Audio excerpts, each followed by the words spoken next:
السلام علیکم ورحمۃ اللہ وبرکاتہ. نحمده ونصلی علی رسولہ الکریم. اما بعد فاعوذ باللہ من الشیطان الرجیم. بسم اللہ الرحمن الرحیم. رب اشرح لی صدری ویسر لی امری واحلل عقدۃ من لسانی یفقہوا قولی. اللہ سبحانہ وتعالیٰ نے انسان کو پیدا کیا اور انسان کی ساری ضروریات کو بھی وہی سمجھتا ہے. انسان کے ساتھ جتنی بھی ضروریات لگی اللہ نے ان سب کا انتظام کیا. ہمیں بھوک لگتی ہے اللہ نے کھانے کا انتظام کیا. ہمارے اندر طرح طرح کی خواہشات ہیں اللہ نے ان کو پورا کرنے کا انتظام کیا. بیمار ہو جاتا ہے انسان اللہ تعالیٰ نے انسان کے لیے دوا کا انتظام کیا. پھر اسی طرح انسان کی زندگی کو کئی طرح کے خطرات درپیش ہوتے ہیں تو اللہ تعالیٰ نے ان خطروں سے نمٹنے کے لیے بھی ہمارا انتظام کیا. ہمیں مختلف طرح کی دعائیں وغیرہ سکھائیں. اللہ سبحانہ وتعالیٰ نے نبی صلی اللہ علیہ وسلم کے ذریعے ہمیں یہ بتا دیا کہ ہمیں کن کن چیزوں سے پناہ مانگنے کی ضرورت ہے، یعنی ان سے بچنے کی ضرورت ہے. کون سی چیزیں ہمارے لیے خطرناک ہیں، نقصان دہ ہیں، تکلیف دہ ہیں، تاکہ ہم ان سے بچ سکیں. یہ باتیں قرآن اور سنت میں موجود ہیں، لیکن عموماً ہم قرآن و سنت کو ایک طرف رکھ کے اپنی زندگی میں جو آنے والے مسائل ہیں ان کے بارے میں پریشان رہتے ہیں. حقیقت یہ ہے کہ انسان بڑا ہی کمزور ہے. جیسا کہ اللہ سبحانہ وتعالیٰ قرآن مجید میں فرماتے ہیں یا ایھا الناس انتم الفقراء الی اللہ واللہ ھو الغنی الحمید. اے لوگو تم سب اللہ کے محتاج ہو اور اللہ بے نیاز تعریف والا ہے. انسان کمزور ہے، اللہ بے نیاز ہے، بندہ بے نیاز نہیں ہے. بندہ کسی بھی چیز کی انتہا کو پہنچ جائے اس کو مینٹین نہیں کر سکتا. مثلا ایک شخص ساری زندگی پڑھتا رہتا ہے علم حاصل کرتا رہتا ہے، پھر کیا ہوتا ہے بڑھاپا آ جاتا ہے، پڑھا لکھا سب کچھ بھول جاتا ہے. انسان کھاتا ہے پیتا ہے طاقتور ہوتا ہے جوان ہوتا ہے، پھر کیا ہوتا ہے بڑھاپا آ جاتا ہے، فزیکلی ویک ہو جاتا ہے. وہی دن اور رات ہوتے ہیں، وہی سب کچھ ہوتا ہے، لیکن انسان اپنے آپ کو جو کتنا بھی مینٹین کرے وہ رکھ نہیں سکتا. انسان دنیا میں زندگی بسر کرتا ہے اور پھر اپنی ترقی اور عروج کو پہنچتا ہے، مال و متاع زیادہ سے زیادہ حاصل کر لیتا ہے، پھر کیا ہوتا ہے ایک دن موت آ جاتی اور سب کچھ چھوڑ کے یہیں چلا جاتا ہے. دن رات ہم یہ سب چیزیں دیکھتے رہتے ہیں اور ہم جانتے ہیں کہ یہ سب کچھ انسان کے ساتھ پیش آتا ہے. لیکن اللہ سبحانہ وتعالی نہ اس کو نیند آتی، نہ اس کو اونگ آتی، نہ اس کو بڑھاپا ہے، نہ اس کو کوئی بیماری ہے، نہ ہی اس کو موت ہے. تو انسان اپنی ذات میں کمزور ہونے کی وجہ سے اس بات کا محتاج ہے کہ وہ کسی ایسی ہستی کا سہارا لے، ایسی ہستی کا دامن پکڑے کہ جو اسے ہمیشہ کے لیے پروٹیکشن دینے کے لائق ہو، جو خود محتاج نہ ہو. اور وہ اللہ سبحانہ وتعالیٰ کے علاوہ کون ہو سکتا ہے؟ کوئی اور نہیں ہو سکتا.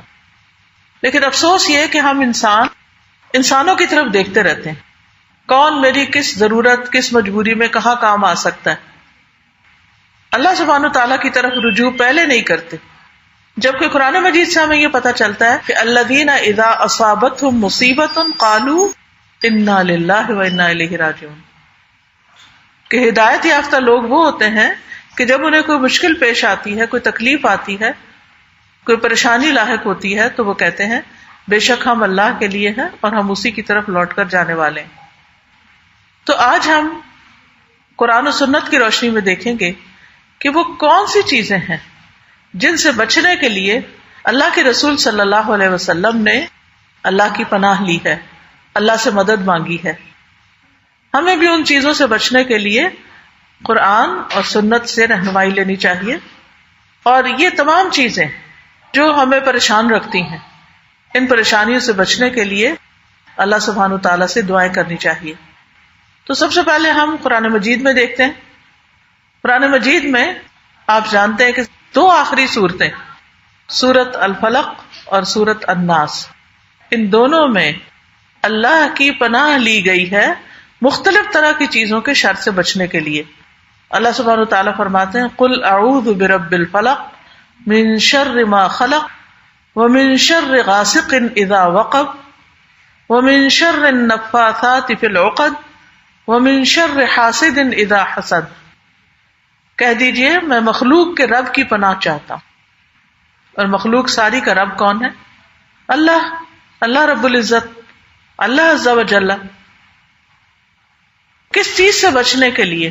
من شر ما خلق، ہر اس چیز کے شر سے بچنے کے لیے میں اللہ کی پناہ میں آتا ہوں جو بھی اس نے پیدا کی ہے. من شر ما خلق، جو بھی اس نے پیدا کیا. اب دیکھیں کہ جتنی بھی چیزیں ہم دیکھتے ہیں ان میں فائدے کے ساتھ ساتھ کبھی کوئی نقصان، کبھی کوئی تکلیف، کبھی کوئی ایسی چیز ہوتی ہے جو انسان کو موافق نہیں آتی. مثلا ایک ہی کھانا ہے، ایک ہی فوڈ ہے، ایک شخص جو ہے اس کے لیے بڑا خوشگوار ہے لیکن دوسرے شخص کے لیے وہی زہر ہے. اب مثلا آپ دیکھیے کہ میٹھا کھانا جو ہے شوگر کے پیشنٹ کے لیے نقصان دہ ہے اور باقی سب بیٹھ کے مزے سے انجوائے کرتے ہیں. اسی طرح کچھ اور چیزیں بھی ہیں. آج کل تو بہت ساری الرجیز ڈیولپ ہو گئی. کتنے بچے جو پیدا ہوتے ہیں الرجیز کے ساتھ، دودھ نہیں پی سکتے، کوئی نٹس نہیں کھا سکتے، کتنی تکلیفوں میں. تو وہ چیز بذات خود شر نہیں ہے، دودھ کوئی شر تو نہیں ہے، دودھ تو بڑے فائدے کی چیز ہے، لیکن اس بندے کے حق میں کیا ہے؟ وہ نقصان دہ ہے. تو من شر ما خلق، اور یہ ہر شخص کے اعتبار سے الگ الگ بھی ہو سکتا ہے. اور کچھ چیزیں ایسی ہیں کہ جن میں یہ سب کامن بھی ہے، یعنی کچھ چیزیں ایسی ہیں کہ جن کا شر سب کے لیے شر ہے، جیسے شیطان کا شر ہے. اسی طرح نقصان دینے والی اور مخلوقات کا شر ہے. اب سانپ نہ اپنے کو دیکھتا ہے نہ پرائے کو دیکھتا ہے، سبھی کو ڈس لیتا ہے. چاہے آپ اس کو پالیں، آپ اس کی کیئر کریں، آپ اس کے ساتھ جو چاہے اچھا سلوک کریں، لیکن جس دن اس کو موقع ملے وہ کاٹ لے گا. تو کچھ چیزیں ایسی ہیں کہ جن کے اندر بظاہر شر نظر آتا ہے، اور کچھ چیزیں ایسی ہیں جن کے اندر بظاہر شر نظر نہیں آتا لیکن ان کے اندر بھی شر ہوتا ہے. اور کچھ چیزیں ایسی ہیں کہ جن میں ہمارے لیے شر ہوتا ہے، سب کے لیے نہیں ہوتا. تو کتنی خوبصورت دعا سکھا دی گئی، قل اعوذ برب الفلق من شر ما خلق. ہر طرح کا شر اس کے لیے جامع لفظ ہے. کوئی بھی چیز ہمیں نہیں پتا. اب مثلا ہم اپنے گیجٹس کو اٹھائے پھرتے ہیں، ہمیں نہیں پتا ہوتا اس کے ساتھ کتنے جراثیم لگے. ایک دفعہ میں نے ایک جگہ پر پڑھا کہ یہ جو ہمارے ہینڈ بیگز ہیں نا، یہ سب سے زیادہ جراثیم کیری کیے ہوئے ہوتے ہیں. اور انہوں نے مختلف جگہ تصویریں اتار کے تو جراثیموں کی شکلیں بھی دکھائی ہوئی تھی. تو اب آپ دیکھیں ہمارے لیے سب سے بڑا قیمتی چیز یہ ہینڈ بیگ ہوتا ہے، ہم کہیں نہیں بھولتے اسے. اور اسی وجہ سے لوگ ان کو ٹوائلٹس میں بھی لے جاتے ہیں اور وہاں سے اور جراثیم کیری کر کے ساتھ اپنے اور جگہ پہ لیے پھرتے ہیں. تو لیکن ہم نے کبھی سوچا بھی نہیں کہ اس سے بھی ہمیں کچھ لگ سکتا ہے، اس سے بھی کوئی تکلیف پہنچ سکتی. تو جب ہم یہ کہتے ہیں من شر ما خلق، تو ہر چیز اس میں آ جاتی ہے، چاہے ہم اس کو جانتے ہیں یا نہیں جانتے. ومن شر غاسق اذا وقب، اور اندھیری رات کے شر سے جب وہ چھا جائے. رات کے اندر کئی طرح کے شر ہو سکتے ہیں. اس میں آپ دیکھیں کہ جو ہی شام ہوتی جاتی ہے شیاطین پھیل جاتے ہیں. انسانوں میں سے بھی جو شیطان ہوتے ہیں وہ اپنے شر کے ارادوں کے ساتھ پھیل جاتے ہیں، چوریاں کرتے ہیں، ڈاکے ڈالتے ہیں، اور کئی قسم کے مسائل کھڑے ہو جاتے ہیں. اور پھر ومن شر النفاثات فی العقد، اندھیری رات کا شر تو نظر آ بھی جاتا ہے اندھیرے کے باوجود، لیکن یہاں پر گروں میں پھونکے مارنے والیوں کے شر سے. اور یہ ہے جادو کا شر. اب یہ بھی ایک عجیب آزمائش ہے نا کہ چند الفاظ ہوتے ہیں اور چند گریں ہوتی ہیں، پھونکے ہوتی. پھونک کیا چیز ہے؟ بظاہر کیا قوت ہے پھونک کے اندر؟ کچھ بھی نہیں. اسی سے ہم آگ بجھا بھی لیتے ہیں، اس پھونک سے آگ جلا بھی لیتے ہیں، اور اس پھونک سے جو شر کی نیت سے ماری جاتی ہے گروہ کے اوپر، کئی گھروں کو تباہ برباد کر کے رکھ دیتی. اب یہ ہمارے لیے شر ہے کہ نہیں، ہمیں کسی لیبارٹری سے نہیں پتا چلے گا، کہ لوگ جب دھاگوں پہ نوٹس لگا کے کچھ لفظوں کو پڑھ کے پھونک مارتے ہیں تو وہ نقصان دہ ہوتا ہے یا نہیں، لیکن وہ نقصان پہنچا بھی دیتا ہے، ہوتا سب کچھ بإذن اللہ. وما هم بضارین بہ من احد الا بإذن اللہ، اللہ کے اذن کے ساتھ ہی ہوتا ہے. لیکن بہرحال وہ شر تو ہے. کتنا پیارا ہے ہمارا رب کہ اس نے ہمیں پہلے سے ہی بتا دیا کہ یہ ہوگا. شر تو ہے، ضرورت کس چیز کی ہے؟ ضرورت اس چیز کی ہے کہ ہم اس سے بچنے کے لیے اللہ کی پناہ لیں. ومن شر حاسد اذا حسد، اور حاسد کے شر سے جب وہ حسد کرے. انسانوں میں سے انسانوں کے دشمن ہوتے ہیں، اور حسد ایک ایسی چیز ہے کہ جس کو بہت سے لوگ زبان یا چہرے سے ظاہر نہیں بھی کرتے لیکن دلوں میں رکھتے ہیں، اور پھر پیٹھ پیچھے نقصان بھی دیتے ہیں. تو ایسے میں انسان کس کس کو جا کے کھولے، کس کا دل دیکھے، کہاں سے دیکھے، کیسے پتہ کرے کون کس سے کیا حسد کر رہا ہے. لیکن جب انسان اپنا معاملہ اللہ سبحانہ وتعالیٰ کے سپرد کر دیتا ہے تو اللہ کی پناہ میں اپنے آپ کو دیتا ہے. اس سے بڑی پناہ کوئی ہے ہی نہیں، اس سے بڑی کوئی پروٹیکشن ہے ہی نہیں. تو اس طرح انسان ان تمام چیزوں کے شر سے محفوظ ہو سکتا ہے. نمبر 1 عمومی شر، نمبر 2 رات کا شر، نمبر 3 جادو کا شر، اور نمبر 4 حسد. آج آپ دیکھیں بہت سارے لوگ انہی مسائل میں گھرے ہوئے ہیں اور انہیں اس کا حل کوئی نظر نہیں آتا. اللہ سبحانہ تعالیٰ نے ہمیں حل دے دیا ہے. اسی لیے ہم دیکھتے ہیں کہ رسول اللہ صلی اللہ علیہ وسلم نے ان کو تعوذ کے افضل کلمات بتایا، یعنی جس سے کوئی پناہ لے سکے. یہ جو تعویذ کا لفظ ہے نا، یہ بھی تعوذ ایک ہی روٹ سے ہے، کیا مطلب ہے؟ تو پناہ لینا. تو لوگ سمجھتے ہیں کہ پناہ لینے کے لیے ضروری ہے کہ آپ کسی بابا کے پاس جائیں اور پھر وہاں سے وہ کچھ آپ کو لکھ کر دے اور پھر وہ آپ گلے میں لٹکائیں تو پھر ہی آپ کو پناہ ملے گی یا حفاظت ہوگی.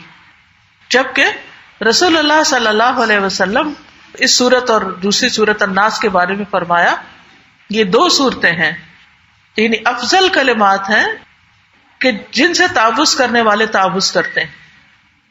ابن عابس جوہنی کہتے ہیں کہ ایک مرتبہ رسول اللہ صلی اللہ علیہ وسلم نے فرمایا کہ اے ابن عابس، کیا میں تمہیں تعوذ کے سب سے افضل کلمات کے بارے میں نہ بتاؤں جن سے تعوذ کرنے والے تعوذ کرتے ہیں، یعنی پناہ لیتے ہیں، پروٹیکشن لیتے ہیں.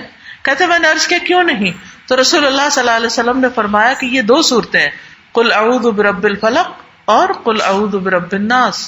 بہترین کلمات ہیں جن سے آپ حفاظت میں آ سکتے ہیں، بے مثال کلمات ہیں. نبی صلی اللہ علیہ وسلم ان کلمات کو لازم پکڑے ہوئے تھے. ابو سعید کہتے ہیں کہ رسول اللہ صلی اللہ علیہ وسلم جنوں اور انسانوں کی نظر بد سے پناہ مانگا کرتے تھے. یاد رکھیے، انسانوں کے علاوہ جنوں کی بھی بری نظر ہوتی ہے جو انسانوں کو لگ سکتی ہے. تو پہلے آپ یعنی کہ ان سے پناہ مانگنے کے لیے، ان سے بچنے کے لیے کچھ دعائیں پڑھتے تھے، حتیٰ کہ معوذتین نازل ہو گئی، یعنی یہ صورتیں نازل ہو گئی. پھر جب یہ نازل ہوئی تو آپ نے ان کو لازم پکڑ لیا اور ان کے سوا دوسروں کو ترک کر دیا. تو اس سے یہ بھی پتہ چلتا ہے کہ یہ کفایت کرنے والی صورتیں ہیں، بندے کے لیے کافی ہیں. اگر کچھ اور دعائیں نہ بھی پڑھنے کا موقع ملے تو ان میں سب کچھ شامل ہو جاتا ہے، ہر شر سے بچنے کے لیے یہ فائدہ دے سکتی. اسی لیے نبی صلی اللہ علیہ وسلم، چلیے میں آپ سے پوچھتی ہوں، کس کس موقع پر ان کو پڑھتے تھے؟ قل اعوذ برب الفلق، قل اعوذ برب الناس کب کب پڑھنی چاہیے؟ صبح شام. صبح شام کتنی دفعہ پڑھنی چاہیے؟ 3 بار. صبح سے مراد کیا ہے؟ فجر کے بعد سورج نکلنے سے پہلے. اگر سورج نکلنے کے بعد پڑھا تو وہ عام اذکار میں شامل ہو جائے گا. پناہ لینے کے لیے سورج نکلنے سے پہلے. اور دوبارہ کب پڑھنی چاہیے؟ عصر اور مغرب کے درمیان، سورج غروب ہونے سے پہلے. دوسرے ہر نماز کے بعد اور رات کو سوتے وقت. آپ صلی اللہ علیہ وسلم نے فرمایا، اے عقبہ بن عامر، کیا میں تمہیں ایسی صورتیں نہ سکھاؤں جو نہ تورات میں نازل ہوئی، نہ زبور میں، نہ انجیل میں، اور نہ ہی ان جیسی فرقان میں ہے؟ تم پر ایک رات بھی ایسی نہ آئے کہ تم ان کو نہ پڑھو. کتنی تاکید ہے اس میں کہ تم پر ایک رات بھی ایسی نہ آئے کہ تم ان کو نہ پڑھو. یعنی آخری چیز جو رات کو سوتے وقت کرنی چاہیے وہ یہ اذکار ہیں جن میں یہ صورتیں بھی موجود ہیں. پھر آپ دیکھیے کہ اس میں سورۃ الناس میں قل اعوذ برب الناس ملک الناس الہ الناس من شر الوسواس الخناس الذی یوسوس فی صدور الناس من الجنۃ والناس.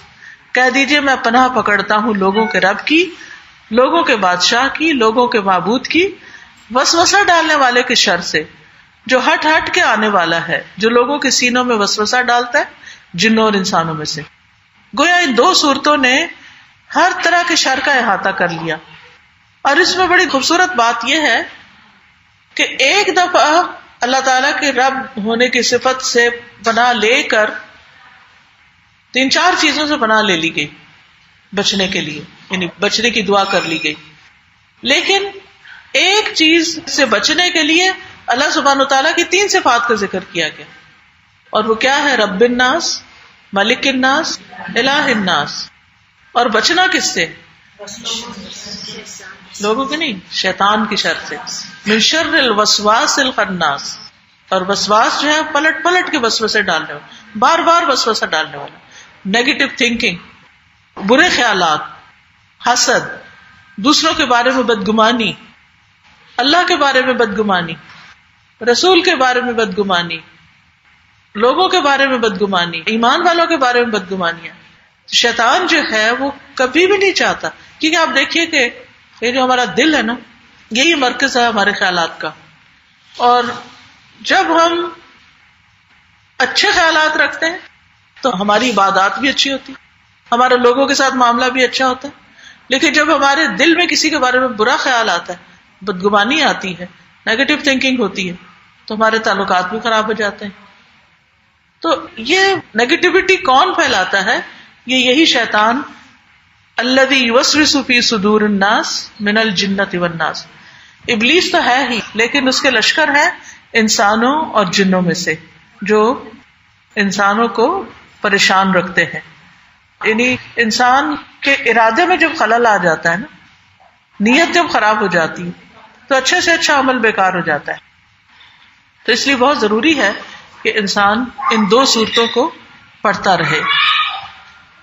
پھر آپ دیکھیے کہ اور جن چیزوں سے پناہ مانگنی چاہیے، یہ جن چیزوں سے بچنے کی دعا کرنی چاہیے، ان میں سے رسول اللہ صلی اللہ علیہ وسلم کی یہ دعا ہے، اللہم انی اعوذ بک من العجز والکسل والجبن والحرم والبخل واعوذ بک من عذاب القبر ومن فتنۃ المحیا والممات. اے اللہ، میں عاجز ہونے، سستی، بزدلی، بڑھاپے اور بخل سے تیری پناہ میں آتا ہوں. میں قبر کے عذاب، زندگی اور موت کی آزمائشوں سے تیری پناہ میں آتا ہوں. کتنی خوبصورت دعا ہے، چھوٹی سی دعا ہے، صحیح مسلم میں آئی ہے. رسول اللہ صلی اللہ علیہ وسلم ان تمام چیزوں کا مقابلہ کرنے کے لیے اللہ کی مدد لیتے تھے. سب سے پہلی چیز جس کا ذکر کیا گیا ہے وہ عجز ہے، بے بس ہونا. ہم کب بے بس ہوتے ہیں؟ بڑھاپے میں، بیماری میں. بعض اوقات آپ دیکھیں آپ اپنی اولاد کے آگے بے بس ہو جاتے ہیں. کوئی کام آپ کرنا چاہتے ہیں، کسی چیز کا بہت شوق بھی ہے آپ کو، لیکن آپ کے پاس وہ اسباب اور وسائل اکٹھے نہیں ہوتے، آپ بالکل بے بس ہو جاتے ہیں. کس کی مدد ہوگی تو کام آگے چلے گا؟ اللہ سبحانہ وتعالیٰ کی. آپ دیکھیے بعضوں کا سب کچھ ہوتا ہے لیکن وہ کام آپ نہیں کر پا رہے ہوتے. اچھا، ایسے میں ہمارے ذہن میں کیا خیال آتا ہے؟ بندش ہو گئی، کسی نے رکاوٹ ڈال دی، ٹھیک ہے نا جی، بہت زیادہ فوراً اس پہ چلے جاتے ہیں، جادو کر دی، جادو کر دیا، یعنی فوراً جی نظر لگ گئی ہے، ہائے ہائے لگ گئی. اچھا، بالکل. تو بات یہ ہے کہ وما بکم من نعمت فمن اللہ، تمہارے پاس کوئی بھی جو نعمت ہے وہ اللہ ہی کی طرف سے، اللہ ہی دینے والا ہے، اللہ ہی عطا کرنے والا ہے. اور جب انسان نعمتوں پر شکر گزار ہوتا ہے تو اللہ تعالیٰ نعمتوں میں اضافہ کر دیتے ہیں. لئن شکرتم لازیدنکم. اور جب انسان ناشکری کرتا ہے، ناقدری کرتا ہے ان نعمتوں کی، اللہ کی نافرمانی کے کام کرتا ہے، تو رکاوٹیں بھی آ جاتی ہیں. لیکن ہم اپنے اوپر کوئی ذمہ داری لینے کو تیار نہیں ہوتے، ساری ذمہ داری دوسروں پہ ڈال دیتے ہیں کہ ان کی وجہ سے ہمارا کام خراب ہو. بہرحال اس سے پناہ مانگنی چاہیے. والکسل، سستی سستی سستی، اچھا کل کر لوں گا، پھر کر لوں، ہو جائے گا، ٹال مٹول کرتے رہنا، جس سے کوئی کام وقت پہ کر کے ہی نہ دینا، بڑے بڑے ارادے کرنا، نیتیں باندھنا، سوچنا، لیکن کر کے کچھ نہ دینا، ہاتھ میں کچھ بھی نہ ہونا. رکاوٹ کیا ہے؟ کچھ بھی نہیں، بس صرف اپنی سستی، اپنی ویکنس. تو اپنے شر سے بچنے کے لیے بھی کس کی مدد چاہیے؟ یعنی ہم عجز ہو یا کسل ہو، دونوں چیزوں میں ہم سمجھتے ہیں ہم بڑی چیز ہے، ہماری بڑی طاقت ہے. کچھ طاقت نہیں ہے، ہم تو اپنے آگے بھی ہارے ہوئے لوگ ہیں. اللہ کی مدد نہ ہو تو ہم یہ چھوٹے چھوٹے کام بھی کرنے کے قابل نہیں. بعض اوقات آپ دیکھیں کہ ایک چھوٹی سی چیز پڑی ہوتی ہے جس کو اٹھانا ہوتا ہے، اور آپ کہتے ہیں اچھا اچھا اچھا، کتنا ٹائم گزر جاتا ہے اور وہ چھوٹا سا کام آپ نہیں شروع کر پاتے، نہیں مکمل کر پاتے. اور جب کرنے لگتے ہیں تو بہت کچھ کر جاتے ہیں. اب جب کر لیتے ہیں تو کریڈٹ اپنے آپ کو دیتے ہیں، جب نہیں ہوتا تو بلیم دوسروں کو کرنے لگتے ہیں. پھر والجبنی، اور بزدلی سے، کاورڈلینس، ہمت ہی نہ کرنا کام کرنے کی. یہ ہو جائے گا، وہ ہو جائے گا، دل میں خوف، پریشانیاں، معاملہ اللہ کے سپرد نہ کرنا، توکل کا نہ ہونا. والحرمی، اور بڑھاپے سے، خاص طور پر ارذل العمر سے پناہ مانگی گئی کہ ایسی عمر جس میں انسان نہ کوئی فیصلہ کر سکے، نہ کسی کے کام آ سکے، وہ تو دور کی بات ہے اپنے بھی کام نہ کر سکے، اپنی جسمانی صفائی نہ کر سکے، اپنی ضروریات پوری نہ کر سکے، خود کھانا نہ کھا سکے، خود اپنے آپ کو صاف نہ کر سکے. ایسی زندگی دوسروں کے لیے ایک بوجھ ہو جاتی، تو اس سے بھی بچنے کے لیے کہا گیا. والبخل، اور بخل دل کی تنگی، یعنی انسان ایسا بخیل ہو کہ کسی کو کچھ دینے پہ راضی نہ ہو، چاہے اپنی ضروریات سے کتنا بھی ایکسٹرا ہو، کتنا بھی زائد ہو. وَأَعُوذُ بِكَ مِنْ عَذَابِ الْقَبْرِ، یہ چیزیں تو دنیا سے تعلق رکھتی تھی، اب عذاب قبر سے. بہت سے لوگ تو انکار ہی کر دیتے ہیں اس کا، لیکن نبی صلی اللہ علیہ وسلم نے اس کثرت کے ساتھ اس کا ذکر کیا ہوا کہ اس کے انکار کی کوئی گنجائش نہیں نکلتی. تو جب انسان اس کو مانتا ہی نہیں تو پھر اس سے بچنے کی دعا کیا کرے گا؟ اور ایسا نہ ہو کہ وہاں جا کے ایک دم آنکھیں کھلے اور پھر سوائے حسرتوں کے کچھ بھی ہاتھ میں نہ ہو. اور پھر من فتنۃ المحیا والممات، زندگی اور موت کی آزمائشوں سے. زندگی کی آزمائشیں کیا کیا ہوتی ہیں؟ مثلا زندگی کی آزمائش، مال، اولاد، اور وہ زندگی ہی سراسر آزمائش ہے جس میں اللہ کی اطاعت نہیں، اللہ کی فرما برداری نہیں، جس زندگی کا کوئی مقصد ہی نہیں، کوئی گول ہی نہیں، جو زندگی بیکار گزرتی جا رہی، وہ زندگی جو ایسے فضول کاموں میں ضائع ہو رہی، جس میں نہ اللہ کی عبادت ہے نہ بندوں کی خدمت ہے، کچھ بھی نہیں، بیکار ہے وہ زندگی. اور موت کا فتنہ کہ مرنے سے پہلے ایسی بیماری میں مبتلا ہو جائے کہ انسان نہ جیتوں میں ہو نہ مرتوں میں، اور پھر موت کے وقت کی سختیاں، اور پھر ایسی موت کہ جو انسان کے لیے یعنی جو ایک طرح سے عبرت کی بات بن جائے. اللہ سبحانہ تعالیٰ بری موت سے بھی بچائے، بری زندگی سے بچائے. تو اللہم انی اعوذ بک من العجز والکسل والجبن والحرم والبخل واعوذ بک من عذاب القبر ومن فتنۃ المحیا والممات. ہے نا خوش قسمت وہ انسان جو ان ساری مصیبتوں سے بچ گیا. اور ہے کون بچانے والا؟ اللہ رب العزت. لیکن ہماری سستی کا عالم یہ ہے کہ ایک چھوٹی سی یہ دعا یاد نہیں کر سکتے جو ہمیں اتنے بڑے بڑے مسائل سے بچانے والی. حالانکہ اگر ہم اس کو یاد کر لیں، کہیں لکھ کے لگا لیں، ہر روز ایک دفعہ پڑھیں، ہم سوچتے ہیں کوئی ہمارے لیے کر دے دعا. جب ہم اپنے لیے خود ہی سنسیئر نہیں تو کوئی اور ہمارے لیے کتنا سنسیئر ہو سکتا ہے. تو اس لیے بہت ضروری ہے کہ اس دعا کو سیکھ لیں. یہ جو قرآن المسنون دعائیں ہیں نا، ایپ بھی ہے، اس کی کتاب بھی ہے، اس میں یہ دعائیں موجود ہیں. پھر آپ دیکھیں کہ اللہ کے رسول صلی اللہ علیہ وسلم نے ہمیں کتنی چھوٹی چھوٹی چیزیں سکھائی جن کی طرف سے ہم پریشان رہتے ہیں اور خوف کا بھی بازو کا شکار رہتے ہیں. مثلاً ایک دعا سکھائی آپ نے, اللہم انی اعوذ بک من یوم السوء, اللہ برے دن سے پناہ دے. اب کئی دفعہ ایسے ہوتا ہے کہ کوئی دن ایسا ہوتا ہے کہ جس میں تھکاوٹ, کوئی کام نہیں کر پا رہے, کوئی چیز سیدھی نہیں ہو رہی, غصہ آئے چلے جا رہا ہے, ہر کام خراب ہوئے چلے جا رہا ہے.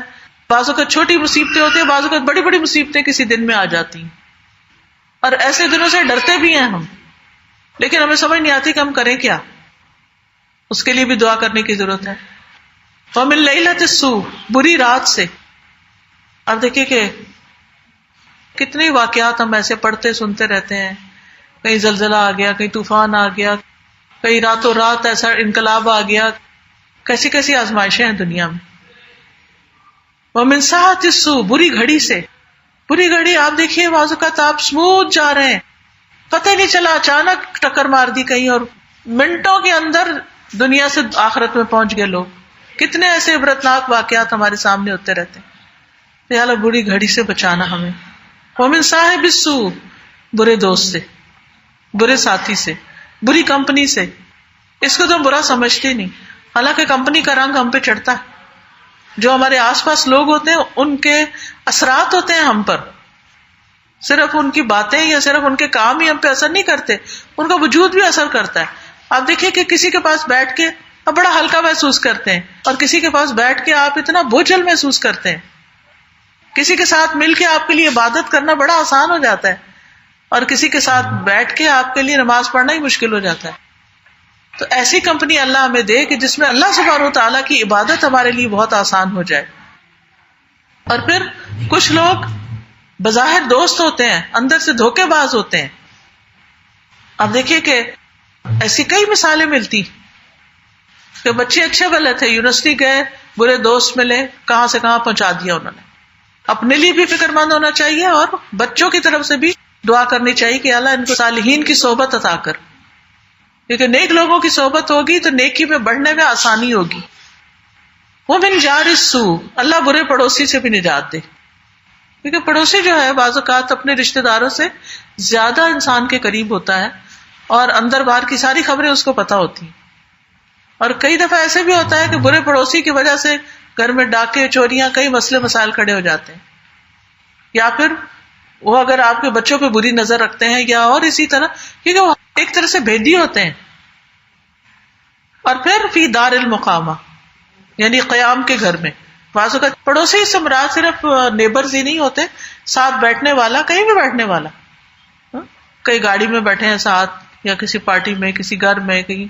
یا ایک اور دعا کے اندر آتا فَإِنَّ جَارَ الْبَادِيَةِ يَتَحَوَّلُ, جو بادیہ میں, صحرا, جنگل میں کوئی ملتا ہے وہ تو چلا جاتا ہے, تھوڑی دیر کے لیے انسان تنگ بھی ہو اس سے, لیکن جو ہمیشہ ساتھ رہنے والا ہو, اس میں فرینڈز بھی ہو سکتے ہیں, اس میں شوہر بیوی ایک دوسرے کے لیے بھی ہو سکتے ہیں, اس میں ساتھ رہنے والے نیبر بھی ہو سکتے ہیں. بعض اوقات آپ دیکھیں ایک بچی بڑی نیک ہوتی ہے لیکن شوہر اس کو دنیا دار مل جاتا ہے, تو وہ کیا ہوتا ہے, وہ پردہ بھی گیا, نماز بھی گئی, سارا کچھ گیا. اسی طرح وائس ورسا. تو یا اللہ جن لوگوں کے ساتھ رہنا ہے, صالحین جو تھے وہ تو صرف دنیا نہیں, مرنے کے بعد بھی نیک لوگوں کی صحبت مانگتے تھے. اب اس میں آپ دیکھیے حضرت یوسف علیہ السلام کی دعا ہے, فاطر السماوات والارض انت ولی فی الدنیا والآخرہ توفنی مسلما والحقنی بالصالحین. پھر ابراہیم علیہ السلام کی دعا ہے, رب ہب لی حکما والحقنی بالصالحین. پھر اسی طرح یعنی پیغمبروں کے علاوہ بھی باقی لوگوں نے بھی اس کی دعا کی ہے کہ اللہ تعالیٰ ہمیں صالحین کی صحبت عطا کرے, نیک لوگوں کی. اب دیکھیں یوسف علیہ السلام نے خاص طور پر یہ دعا کب مانگی, جب ان کو دنیا کا سب کچھ مل گیا, بادشاہت بھی مل گئی اور ان کے والدین بھی مل گئے, سب کچھ. یعنی جن چیزوں کی انسان خواہش کرتا ہے کہ دنیا میں زندگی اچھی ہو اور اپنے پیارے بھی قریب ہوں, لیکن پھر نتیجہ کیا ہوتا ہے کہ اس کے بعد واٹ نیکسٹ. تو واٹ نیکسٹ میں ان کے لیے صحبت صالح, نیک اولاد, نیک ساتھی, نیک ہمسائے, رشتہ داروں میں سے یعنی ایسے لوگوں سے واسطہ پڑے کہ جو اچھے ہوں. ابھی کتنی خوبصورت دعا ہے. انہی چیزوں سے تو ہم پریشان رہتے ہیں. اور ان پریشانیوں کے نجات کا نسخہ ہمیں بتا دیا گیا. پھر ہم من گڑت وظیفے پڑھتے رہتے ہیں، حالانکہ یہ وظیفے سب سے بہترین ہے کہ جس میں ان سب مشکلات اور پریشانیوں سے نکلنے کی دعائیں سکھا دی گئی ہیں. پھر اسی طرح آپ دیکھیے کہ بعض اوقات ہم اپنی اولاد کو اپنے لیے کبھی شر نہیں سمجھتے، شوہر یا بیوی یا اپنے رشتے داروں کو اپنے لیے نہیں سمجھتے، لیکن نبی صلی اللہ علیہ وسلم نے اس کے لیے بھی دعا سکھائی ہے. آپ نے فرمایا اللہم انی اعوذ بک من جار السوء ومن زوج تشیبنی قبل المشیب. اے اللہ میں تیری پناہ طلب کرتا ہوں برے پڑوسی سے اور ایسے ساتھی بیوی یا شوہر جو مجھے بڑھاپے سے پہلے بوڑھا کر دے. انسان غموں کی وجہ سے بڑھاپے سے پہلے بوڑھا ہوتا ہے. اگر شوہر بیوی کے ساتھ تعاون نہ کرنے والا ہو یا آپس میں محبت اور اتفاق نہ ہو، کیئر کرنے والا، رسپانسبلٹی لینے والا نہ ہو، تو عورت کے اوپر کتنی پریشانیوں کے پہاڑ آ جاتے ہیں. کیونکہ اللہ نے مرد کو قوام بنایا، لیکن جب وہ قوام کی حیثیت سے اپنی ذمہ داری پوری نہیں کرتا تو پھر انسان کے لیے جینا مشکل ہو جاتا ہے. وَمِن وَلَدٍ يَكُونُ عَلَيَّ رَبًّا، اور مجھے ایسے بچے سے بھی بچا کے رکھنا جو میری آقا بن بیٹھے. یعنی قیامت کی نشانیوں میں سے ایک ہے نا کہ عورت اپنے مالک کو جنم دے گی. تو اولاد بعض اوقات بڑے ہو کر ماں باپ کو رول کرنے لگتی ہے. کس طرح کمزوری کی حالت میں انسان پیدا کرتا ہے، پالتا ہے، تکلیفیں اٹھاتا ہے، سب کچھ کرتا ہے، اور جب بچے جوان ہو جاتے ہیں تو وہ ماں باپ کو ہی بے وقوف سمجھنا شروع ہو جاتے ہیں اور ان پہ اپنے حکم چلانا شروع کر دیتے ہیں. تو اللہ تعالیٰ اس سے بھی محفوظ رکھ. پھر انسان کو مال کی محبت ہوتی ہے. اب یہ دیکھیں یہ ساری چیزیں ہماری بڑی محبوب ہوتی ہیں. ان میں کیا کیا محبت ہے؟ آپ دیکھیں شوہر سے محبت ہے، اولاد سے محبت ہے، دوستوں سے محبت ہوتی ہے. وَمِن مَالٍ يَكُونُ عَلَيَّ عَذَابًا، مال سے محبت ہوتی ہے. تو اللہ ایسے مال سے محفوظ رکھ کہ جو میرے لیے عذاب بن جائے، کہ بجائے اس کے کہ وہ میرے فائدے کا ہو، مجھے اس کی پروٹیکشن میں اپنا آپ یعنی کہ کھپا دوں.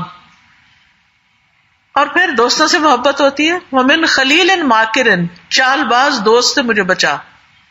بعض دوست ویسے دوست ہوتے ہیں لیکن وہ ہر وقت یہ دیکھتے رہتے کہ کہاں سے اس کو دھوکہ دیا جائے. عَيْنُهُ تَرَانِي وَقَلْبُهُ يَرْعَانِي، کہ جس کی نگاہ مجھے دیکھتی ہے اور اس کا دل میری نگرانی کرتا ہے کہ کہاں گیا، کیا کر رہا ہے، تاکہ اسے ایکسپلائٹ کیا جا سکے. ان رأى حسنة دفنها، اگر وہ میرے اندر کوئی خوبی دیکھے تو اس کو تو دبا ہی دے، کسی سے ذکر ہی نہ کرے. وَإِن رَأَى سَيِّئَةً أَذَاعَهَا، اور اگر میرے اندر کوئی کمی خرابی دیکھے تو اس کو خوب نشر کر دے. کتنی خوبصورت دعائیں، کن کن چیزوں کی طرف نبی صلی اللہ علیہ وسلم کا دھیان گیا ہے اور کتنی وضاحت کے ساتھ ہمیں سمجھا بھی دیا گیا ہے. حالانکہ ہم خود اپنے دوستوں کا شر نہیں دیکھ پاتے. محبت اندھی ہوتی ہے نا، کہتے ہیں کہ جن لوگوں سے ہمیں محبت ہوتی ہے ہمیں ان کی خامیاں نظر نہیں آتی. اور کئی دفعہ ایسے ہوتا ہے کہ پھر ایسا دھوکہ دے کے جاتے ہیں کہ انسان سوچ ہی نہیں سکتا. پھر اسی طرح بیوی یا شوہر، ان سے بھی محبت ہوتی ہے. اولاد، وہ کہتے ہیں نا میٹھے دشمن، بچوں کو میٹھے دشمن کہا جاتا ہے کہ قیامت کے دن بعض لوگ آئیں گے اور ان کو پتا چلے گا کہ ان کی ساری نیکیاں ان کی اولاد کھا گئی. یعنی ماں باپ نے جو نام کمایا تھا، جو اچھے اچھے کام کیے تھے، وہ سارے انہوں نے ڈبو دیے. یعنی ایسے ایسے کام کیا اور ماں باپ اولاد کی محبت میں کن کن غلط چیزوں میں پڑ گئے. تو اللہ سبحانہ و تعالیٰ اس سے بھی محفوظ رکھے. پھر اسی طرح مالداری اور فقر دونوں سے پناہ مانگی گئی. یعنی ایک طرف بہت مالدار ہونا بھی انسان کے لیے آزمائش ہے، اور دوسری طرف انتہائی فقر جو ہے وہ بھی کفر کی طرف لے جاتا ہے. آپ دعا مانگا کرتے تھے اللہم فإنی اعوذ بک من فتنۃ النار، اللہ آگ کی آزمائش سے، آگ کے فتنے سے بچانا. وعذاب النار، آگ کے عذاب سے. وفتنۃ القبر، اور قبر کے فتنے سے. جو سوال جواب ہوں گے نا، وہ بہت بڑا ٹیسٹ ہے. ہم دنیا کے ٹیسٹوں میں پریشان ہوتے رہتے ہیں، یہ ایگزام ہے وہ ایگزام ہے، اصل ٹیسٹ وہاں ہوگا. وعذاب القبر، اور قبر کے عذاب سے. ومن شر فتنۃ الغنا، اور دولت مندی کی آزمائش کی شر سے. ومن شر فتنۃ الفقر، اور فقر کی آزمائش کی شر سے. وَأَعُوذُ بِكَ مِن شَرِّ فِتْنَةِ الْمَسِيحِ الدَّجَّالِ، اور میں تیری پناہ میں آتا ہوں جھوٹے مسیح کے فتنے کی برائی سے، کیونکہ وہ لوگوں کے ایمان کا دشمن ہوگا. ہر نبی نے اپنی امت کو اس سے ڈرایا، اور نبی صلی اللہ علیہ وسلم نے بھی اپنی امت کو اس سے بہت خبردار کیا ہے. پھر اسی طرح قلت اور ذلت سے پناہ. وہ پنجاب میں کہتے ہیں نا لوڑ دی تھوڑ نہ ہو، یعنی جو چیز ضرورت ہے اس کی کمی نہ ہو. تو اللہ تعالیٰ قلت سے بچانا، فقر و فاقے سے بچانا، جو ہماری بنیادی بیسک نیسیسٹیز ہیں، نیڈز ہیں ہماری، وہ ہمیں فراہم ہوتی رہے، وہ ملتی رہیں.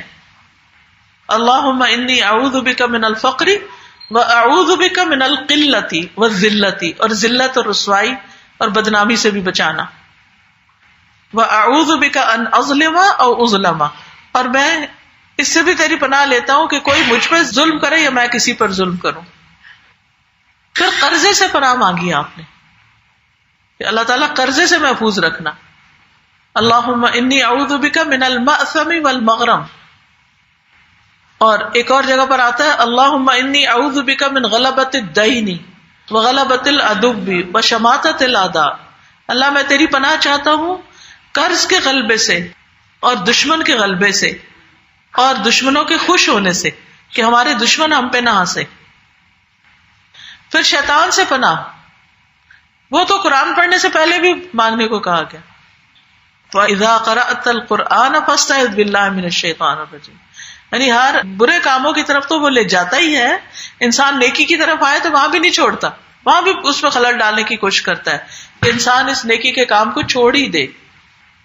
پھر غصے سے بچنے کی دعا، اعوذ باللہ من الشیطان الرجیم.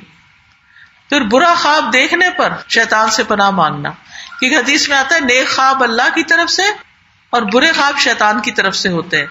دن کو تو وہ بدبخت چھوڑتا ہی نہیں، لیکن رات کو سوتے ہوئے بھی نہیں چھوڑتا، اس میں بھی انسان کو ڈراتا رہتا ہے. پھر صبح و شام شیطان کے شر سے بچنے کی دعائیں. ہر نماز کے بعد کفر سے پناہ مانگنا. ہم کہ نہیں ہم تو مومن ہیں، نیک ہیں، لیکن یہ نبی صلی اللہ علیہ وسلم ہر نماز کے بعد کہتے تھے. یہ مسند احمد کی روایت ہے حضرت ابو بکرہ سے، اللہم انی اعوذ بک من الکفر والفقر وعذاب القبر. ہر نماز کے بعد یہ 3 چیزوں سے بچنے کی آپ دعا کیا کرتے تھے. ہم و غم سے بچنے کی دعا، کہ اللہ ہمیں ہم سے، فکر و اندیشے اور غموں سے بچا، کیونکہ اس کے وجہ سے انسان دنیا میں کسی کام کے قابل نہیں رہتا. انسان کی قوتیں کمزور پڑ جاتی ہیں، ارادے کمزور پڑ جاتے ہیں، زندگی میں کوئی خوشی نہیں رہتی. انسان سوچتا ہے ہر چیز ہی بیکار ہے، کیا کرنا ہے، کچھ بھی لے کے کر کے، نہ پہننے کا مزہ، نہ کھانے کا مزہ، نہ کسی اور چیز کا، جس کو دوسرا نام آج کل ڈپریشن کا دیا ہوا ہے کہ اللہ ایسے ڈپریشن سے بھی محفوظ رکھ. پھر اسی طرح برے اخلاق سے. یاد رکھیے قیامت کے دن میزان میں بہت بھاری نیکی ہوگی اچھا اخلاق، لیکن ہمیں پتہ ہی نہیں چلتا، ہم ایک دم سلپ ہو جاتے ہیں، کبھی منہ سے کچھ نکل جاتا ہے. یعنی کچھ نہ کچھ تبصرہ ہم نے کرنا ہی ہوتا ہے، کوئی واقعہ سن کے یا کسی نہ کسی بات پر، اور اس میں کبھی غیبت ہو جاتی ہے، کبھی کسی پہ کوئی الزام تراشی ہو جاتی ہے، کبھی کسی کا مذاق اڑایا جاتا ہے، اور یہ ساری حرام چیزیں ہیں. پھر بری خواہشات، پتہ ہی نہیں چلتا انسان ایسی چیزوں کی تمنا کرنے لگتا ہے جو اللہ تعالیٰ کو پسند ہی نہیں، یا اس کے رسول صلی اللہ علیہ وسلم نے ان سے منع کیا. اور پھر برے اعمال، اللہم انی اعوذ بک من منکرات الاخلاق والاعمال والاہواء. پھر اسی طرح اپنے ہی اعمال کے شر سے، ومن سیئات اعمالنا. ہم جو بھی کرتے ہیں نا وہ ایسا جیسے بیج ہے جو بو رہے ہیں، یا وہ نیکی میں بڑھ جاتی ہیں چیزیں یا وہ برائی میں بڑھ جاتی ہیں. اچھا بیج ہوگا اچھی فصل ہوگے گی، اور برا ہوگا تو بری، کیونکہ نیک اعمال بھی بڑھتے رہتے ہیں. حدیث میں آتا ہے کہ یعنی جب کوئی اچھے نیت ارادے سے صدقہ کرتا ہے تو اللہ تعالیٰ اس کو اپنے دائیں ہاتھ سے لیتے ہیں اور اس کو اس طرح پالتے ہیں جس طرح تم میں سے کوئی اپنے پچھیرے گھوڑے کے بچے کو پالتا ہے. ایک اور جگہ پر آتا ہے کہ ایک لقمہ پہاڑ کے برابر ہو جاتا ہے. تو وہ کیا ہے، ایک چھوٹی سی بھی چیز ہم نے دی تو اس کو ہم نے 100 کر دیا، اور وہ بڑھنا شروع ہو جائے گی، بڑھنا شروع ہو جائے گی، گرو کرتی جائے گی. لیکن اسی طرح برے اعمال، برے ٹرینڈ سیٹ کرنا، ایسے فیشن، ایسی چیزیں کہ جو اللہ کی نافرمانی کی ہو اور پھر ہمیں دیکھ کے اور لوگ بھی شروع کر دیں، اور خود انسان کو احساس بھی نہ ہو کہ وہ کس چیز کا ٹرینڈ سیٹ کر رہا ہے. تو اللہم انی اعوذ بک من شر ما عملت. اللہ میں نے جو برے عمل کیے نا ان کے شر سے تو مجھے بچا. ومن شر ما لم اعمل، اور اس کے بھی شر سے جو بھی میں نے نہیں کیے، کہ کہیں میں اس کو کر نہ بیٹھوں. پھر قبول نہ ہونے والے عمل سے پناہ مانگنا کہ اللہ ایسا کام نہ ہو کہ جو قبول ہی نہ ہو. اللہم انی اعوذ بک من علم لا ينفع وعمل لا یرفع ودعاء لا یسمع. اور ایسی دعائیں بھی کہ جو سنی نہ جائیں. اللہ اسے آتی کہ یہ ساری چیزیں جن میں ایفرٹ لگتی ہے. علم حاصل کرنے میں بڑی تکلیفیں ہیں، لیکن اگر ایسا علم انسان حاصل کر رہا ہے جس میں نہ دین کا فائدہ نہ دنیا کا فائدہ، تو کیا فائدہ تھکنے کا؟ کس لیے سیکھ رہے ہیں وہ؟ پھر اسی طرح ایسا عمل جس میں انسان تھک رہا ہے، عاملۃ ناصبہ، تھکا دینے والا کام، لیکن کوئی اجر نہیں، ثواب نہیں، نہ دنیا میں اس کے کوئی نتیجہ. اور پھر ایسی دعا جو سنی نہ جائے، غافل دل کی دعا مانگ رہے ہیں، دعائیں آمین آمین، یہ نہیں پتا امام صاحب نے پڑھا کیا ہے، عادتاً، بس عادتاً، تو روح ہی نہیں ہے ان دعاؤں میں. تو رک رک کے سوچنا چاہیے کہ اللہ ایسی دعائیں کرے کہ جو قبول بھی ہو جائیں. پھر نعمت اور عافیت چھن جانے سے پناہ مانگنا کہ اللہ ہماری نعمتوں میں اور ہماری صحت اور بدن کی عافیت، مال کی عافیت، اولاد کی عافیت، امن کی عافیت، یا اللہ یہ نہ تو ہم سے چھیننا. اللہم انی اعوذ بک من زوال نعمتک وتحول عافیتک وفجاءۃ نقمتک وجمیع سخطک. اللہ میں تیری پناہ چاہتا ہوں اس بات سے کہ تیری دی ہوئی کوئی نعمت چھنے، یعنی جو نعمتیں تو نے دی ہیں ان میں سے کوئی واپس نہ لینا، یا تیری دی ہوئی عافیت پلٹ جائے کہ سکون سے رہ رہے ہیں، اس میں کوئی خلل نہ آئے، یا کوئی ناگہانی آفت یا عذاب نہ آ جائے کہ جس کا کبھی انسان سوچ ہی نہ سکتا ہو. اور تیرے تمام غصے ناراضگیوں سے تیری پناہ چاہتا ہوں، یعنی تجھ سے بھاگ کے کہاں جا سکتے ہیں؟ تو ناراض ہو تو تیرے ہی پاس آئیں گے کہ تو مان جائے. پھر اسی طرح اس دل سے بھی پناہ مانگی گئی جو اللہ سے نہ ڈرے، کہ اللہ ہمارا دل ایسا نہ ہو کہ جس میں خشیت نہ ہو، ہمارے دل کو تقوی عطا کر دے. اللہم آت نفسی تقواہا وزکیہا انت خیر من زکاہا. پھر اسی طرح سماعت، بصارت، دل، زبان کی شر سے پناہ، کہ ہمارے کان کوئی برا کام کرے جس سے ہماری شامت آئے، یعنی بری باتیں اگر ہم سنیں یا دیکھیں ایسی چیزیں، یا زبان. اب آپ دیکھیں لوگ بیٹھ کے آرام سے موبائل کے اوپر پورنز دیکھتے رہتے ہیں، ننگی تصویریں دیکھتے رہتے ہیں، کبھی احساس ہی نہیں ہوا کہ یہ ہماری نگاہ کا شر ہے جو ہمارے لیے بڑے بڑے فتنے کھڑے کر سکتا ہے.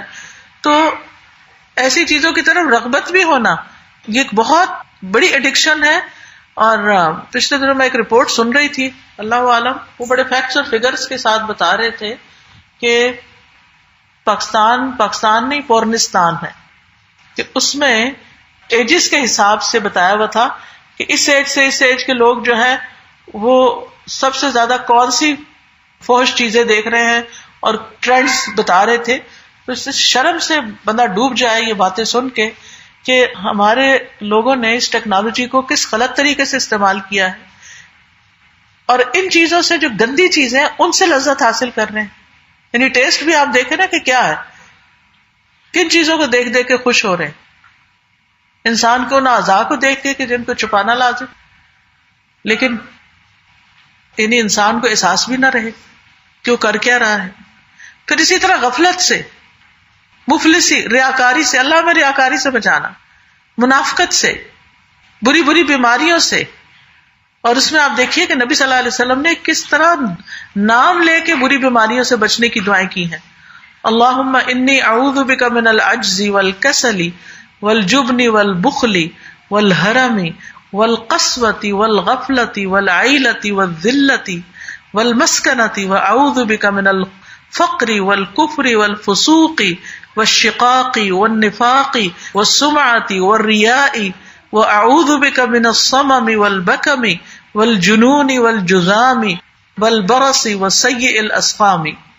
اللہ میں تیری پناہ مانگتا ہوں عاجزی، سستی، بزدلی، بخل، انتہائی بڑھاپے، دل کی سختی، غفلت، مفلسی، ذلت، ناداری، ان تمام چیزوں سے. اور میں تیری پناہ مانگتا ہوں محتاجی، کفر، نافرمانی، مخالفت، نفاق، بری شہرت اور دکھاوے سے. اور میں تیری پناہ مانگتا ہوں بہرے پن سے، گنگے پن سے، پاگل پن سے، کوڑ سے، برس سے، ساری بری بیماریوں سے جن میں کینسر اور ساری چیزیں آ جاتی. یعنی کہ کتنا شکر ادا کریں کہ اللہ نے ہمیں ایسا دین دیا کہ جس میں ان ساری چیزوں کا علاج موجود ہے. کہ جو انسان کے لیے پریشانی کا باعث بنتی ہے. لیکن ہم ہے کہ صرف اپنی سستی کے مارے ان دعاؤں کو پڑھنے سے رہ جاتے ہیں. پھر اسی طرح آپ دیکھیے کہ مصیبت، بدبختی، بری تقدیر سے اللہم انی اعوذ بک من جہد البلاء ودرک الشقاء وسوء القضاء وشماتۃ الاعداء. پھر بری موت سے پناہ مانگنا، غرق ہونے سے، جل کے مرنے سے، گر کے مرنے سے، ڈوب کے مرنے سے، شیطان کا موت کے وقت حاضر ہونا. اللہ ان ساری چیزوں سے ہمیں بچا کے رکھنا. پھر آگ کے عذاب سے، عذاب قبر سے، پھر جہنم سے، جہنم کی گرمی سے، من حر النار و عذاب القبر. تو یہ تمام چیزیں ہیں کہ جن سے ہمیں بچنے کی دعائیں سکھائی گئی ہیں. اب یہ ہم پر ہے کہ ہم ان کو مانگتے ہیں یا نہیں. ٹھیک ہے، ان چیزوں سے ڈر تو ہر ایک کو لگتا ہے، لیکن علاج کیا ہے ڈر کا؟ کہ انسان ان سے بچنے کی تدبیر اختیار کرے. اور انسان کمزور ہے، ہر چیز سے بچ نہیں سکتا. بچانے والا صرف اور صرف اللہ ہے. اس لیے اس کی پناہ لیں، اس کی مدد لیں اور اس کی اطاعت کے کام کریں. چلیے اب میں آپ سے پوچھوں گی کہ ان دعاؤں کو پڑھنے کے لیے، اپنی زندگی کا حصہ بنانے کے لیے کیا کرنا چاہیے ہمیں؟ ہاتھ کھڑا کر کے مشورہ دیں. سب کٹھے نہ بولیں. جی آپ پیچھے سے بولیے. آپ ایسے کریں کہ جب آپ کچن میں کام کر رہے ہوتے ہیں یا چل نہیں ہوتے اپنے گھر کے کام کر رہے ہوتے تو پیچھے آواز نہیں تو بتائیں. میں تو ایسے کرتی ہوں. آپ کس ایپ کی بات کر رہی ہیں؟ کون سی ایپ ہے آپ کے پاس؟ اوکے جی. تو اونچی آواز میں لگا کے تو سارا کام بھی ہو جاتا ہے سارے سے بات کرتے اور ساتھ آمین آمین کہتی رہتی ہیں. خود بھی پڑھنی چاہیے. جی خود بھی پڑھتی ہوں. اوکے. دیکھیں اس سے زیادہ کیا آسانی ہو سکتی ہے کہ یہ سب کچھ ہمارے ہاتھ کے اندر، لیکن ہم اس کو کھولنے کی زحمت گوارا نہیں کرتے. مثلاً آپ اپنی عادت بنا لیں، آپ ڈرائیو کر رہے ہیں یا ڈرائیور کے ساتھ جا رہے ہیں تو آپ اپنا موبائل نکالیں. جہاں وقفہ آ گیا، ٹریفک بلاک آ گیا، ویسے اب جب کوئی اور ڈرائیو کر رہا تو کوئی مسئلہ ہی نہیں، تو آپ اپنی نکالیں ایپ اور وہاں سے دعا کرنا شروع کر دیں. کہ آپ کو زبانی یاد نہیں، ورنہ ایک ایک دعا کر کے زبانی یاد کرنا شروع کر دیں کہ آپ اپنے دل سے پھر مانگ سکیں. اور کیا کر سکتے ہیں؟ استاد میں نے تو دعائیں تو ٹیبل پہ رکھی ہیں جدھر میں نماز پڑھتی ہوں. میں ایک جگہ پہ نماز پڑھتی ہوں ساری نمازیں، تو ہر نماز کے بعد میں ان کو پڑھتی رہتی ہوں. تو وہ کچھ ٹائم گزرتا ہے تو مجھے ساری زبانی یاد ہوتی ہے. الحمدللہ. بالکل. اور کوئی کیسے کرتا ہے؟ اگر بچوں کو یاد کروائیں تو یاد کرتے ہیں. بچوں کو یاد کرائے تو خود یاد ہو جاتی ہے. یہ جو الاسماء الحسنی ہے نا، تو پہلے وہ تاج کمپنی کے قرآن کے اوپر وہ جو ہوتے تھے نا، تو ہمیں بچپن میں کہا گیا کہ ہر روز نا قرآن پڑھنے سے پہلے یا بعد میں نا ایک دفعہ اسماء الحسنی دیکھ کے پڑھ لو. تو یہی کیا، وہ پڑھتے پڑھتے زبانی یاد ہو گئے. اب جب بڑے ہوئے تو پتا چلا کہ اس میں سے کچھ ایسے نام لکھے ہوئے ہیں جو دراصل اللہ سبحانہ وتعالیٰ کے نام ہے نہیں. اچھا، پھر اس کی تحقیق کی، پتا چلا کہ اس کے بدلے یہ اور یہ نام جو ہیں وہ پڑھنے چاہیے. اس کا کارڈ بھی بنایا، مختلف جگہوں سے پتا بھی چلا. اب کیا ہے کہ وہ جو زبان پہ چڑھے ہوئے نا پرانے والے، وہ ہٹنے کا نام نہیں لیتے. پڑھتے پڑھتے ایک دم سلپ ہو کے اس کی طرف چلے جاتے ہیں. تو میرے پاس ایک بچی ہوتی ہے، وہ میں گئی ہوئی تھی کینیڈا تو واپس آئی، میں پوچھ رہی تھی تم نے کیا کیا کیا میرے پیچھے. کہنے لگے میں نے نام یاد کر لیے. میں نے کہا واہ بہت اچھا کیا. کیسے کیا؟ کہتی میں نے بچوں کو اتنا پڑھایا وہ نام، تو وہ مجھے ساری یاد ہو گئے. تو بچے کہتے تھے ہم تھک جاتے ہیں، آپ اتنا زیادہ بار بار کہلواتی ہیں. تو کہتی میری نیت یہ تھی یا اللہ میں ان کو پڑھا رہی ہوں، مجھے خود صحیح والے نام یاد ہو جائیں اللہ کے سارے. تو اس طرح بھی ہوتا ہے کہ کسی کو جب آپ سکھانے لگتے ہیں، پڑھانے لگتے ہیں، تو اس میں خود کا بھی بڑا بھلا ہوتا ہے. اور کیا ہو سکتا ہے؟ میرے پاس ہے ابھی کل میں نے بہت زمانے میں جو پیریڈس ہوتے ہیں اور آپ نماز نہیں پڑھ سکتے ہوتے، اس زمانے میں میں آپ دعائیں یاد کرتی تھی، مجھے ساری یاد ہو گئی کہ صبح شام کی الحمدللہ، کیونکہ وہ تھوڑی فرصت مل جاتی ہے نا.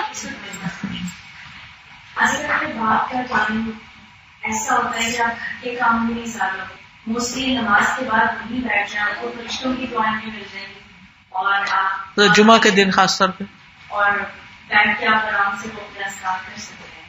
تو ریپیٹڈلی کریں، کچھ ڈیوائڈ کر رہے ہیں شام کے ساتھ، ہر نماز کے ساتھ. ہر نماز کے ساتھ بھی کچھ کچھ دعائیں مانگی جا سکتی.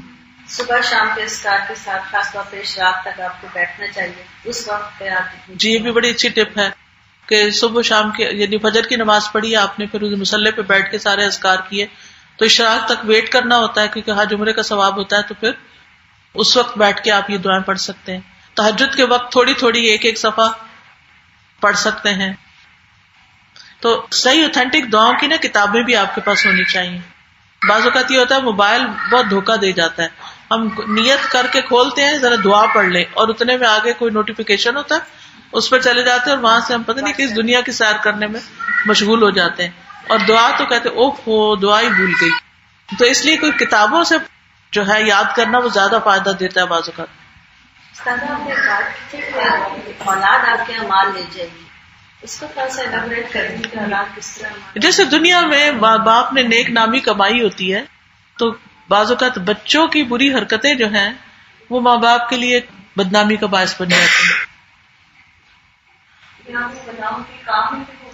جی مثلاً یہ ہے کہ ماں باپ کا مال ایسے غلط کاموں میں لگا دیں یا اور اسی طرح.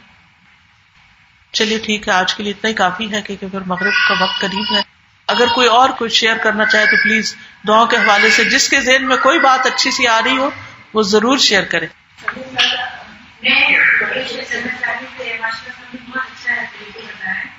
تو جیسے اللہ کے پاس رکھ کے دعائیں ہوتی ہیں تو میری کوشش ہوتی ہے کہ جہاں ہمارے بچے زیادہ بیٹھتے ہیں جہاں دیکھتے ہیں وہاں ڈائننگ ٹیبل پہ پوسٹر لگا دیتے ہیں، تو ان کو مطلب بار بار کے سامنے لاتے ہیں تو اور اسی طرح کچن ہے، کچن کے کیبنٹ جہاں آپ کو مطلب خود بھی عادت نہیں ہے، آپ کے بچے بھی آتے جاتے ہیں فریج کے اوپر، تو وہاں لگانے سے جی یہ کارڈز والا بھی اسی لیے بنائے گئے تھے کہ ہینڈی ریڈی خوبصورت بھی لگے رکھے ہوئے تاکہ کسی کو گھر میں اعتراض نہ ہو کہ یہ کیا یہاں چیزیں اکٹھی کر دی ہے. تو ڈیکوریشن کے حساب سے بھی ذرا سا. تو میں نے خود اپنے گھر میں کچن میں ہی رکھے ہوئے تھے، جیسے ادریس صاحب اور میں ہی ہوتے تھے، تو ہم صبح کے وقت جیسے ارلی مارننگ ہاٹ ڈرنک لے رہے ہیں جیسے، تو ایک دن میں ان کو ایک کارڈ دے دیتی تھی اور دوسرا خود لے لیتی، پھر اس طرح ہم روٹیٹ کر کے بھی اس کو پڑھتے. اور ساتھ یہ ہے کہ ایک ایک سپ لینا ہوتا ہے. اب چائے کا ایک کپ ہی پینا ہے مثلاً، کتنا سارا ٹائم لگ جاتا ہے، اور آپ ایک دم تو گٹاگٹ نہیں پی سکتے. ایک سپ لیتے میں ذرا سا ویٹ کرنا پڑتا ہے، ایک سپ لیں دعا پڑھ لیں، ایک سپ لیں پھر پڑھ لیں، پھر تو اس طرح وقت کا بھی استعمال ہو جاتا ہے اور اس کے ساتھ ساتھ دعائیں بھی ہو جاتی ہیں، خصوصاً اگر اللہ توفیق دے تہجد کے وقت اٹھنے کی. اور کوئی کچھ کہنا چاہے؟ اسی طرح دوسروں کو جب آپ گفٹ دیتے ہیں تو اس میں بھی کارڈز اوروں کو بھی دیں تاکہ اس کلچر کو عام کریں اور زیادہ سے زیادہ لوگ اللہ سے جڑ جائیں اور اللہ سے مانگیں بنسبت اس کے کہ اور غلط طریقے اختیار کریں. خاص طور پہ رمضان میں جب کہیں افطاری میں جانا افطاری بالکل تو میں اس وقت یہی کرتی ہوں کہ مختلف آپ کے لیکچر کے کیسٹس اور یہ کارڈز وغیرہ جو ہے نا ان کا ایک گفٹ پیک بنا کے تو وہ عموماً میں دے دیتی ہوں. بالکل. ساتھ سے ایسا بھی ہو سکتا ہے نا کہ ماں باپ جو ہے وہ خود بچوں کو لے کے سارے ایک ساتھ بیٹھ کے گھر میں یعنی دن میں کوئی ایسا اس وقت رکھے جب بچوں کے ساتھ پوری فیملی مل کے تو ایسے ہی کرے تاکہ بچوں کے ان کو بھی سکھائیں. جی رات کو سوتے وقت اور اس طرح.